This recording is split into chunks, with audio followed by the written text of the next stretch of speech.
মৃত্যু আসবে অবশ্যই, আমি মরবো, আপনি মরবেন, কোনো সন্দেহ নাই। কিন্তু এই মৃত্যুটাকে আমরা ভুলে আসি। আমরা জানি মৃত্যু আসবে, কিন্তু যখন হঠাৎ করে কোনো ঘটনা ঘটে তখনই মৃত্যু আমাদের চিন্তায় আসে, বাকি সময় আসে না। অথচ ব্যাপারটা তেমন হওয়ার কথা ছিল না। ব্যাপারটা হওয়ার কথা ছিল সবসময় আমরা আখিরাতের কথা চিন্তা করতেছি, সবসময় মৃত্যুর কথা আমার স্মরণে আসে। ব্যাপারটা তেমন হওয়ার কথা ছিল। আপনার পরীক্ষা আসতেছে, আপনার জন্য মৃত্যুর কষ্ট আসতেছে, সাকারাতুল মাউত সত্য।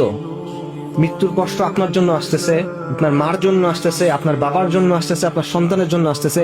এর থেকে কোনো মুক্তি নাই যদি না আপনি শাহাদাত পান।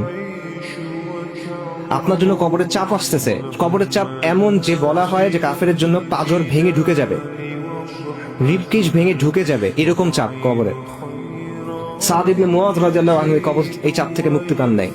কবরের প্রশ্নোত্তর আসতেছে, এখান থেকে আপনি মুক্তি পাবেন না। ইয়াউমুল কিয়ামার যে ভয়াবহ অপেক্ষা, সেখান থেকে কারো মুক্তি নাই। সবার জন্য এটা আছে, আম্বিয়া কেরামের পর্যন্ত আছে এটা, আলাইহিস সালাতু ওয়াস সালাম।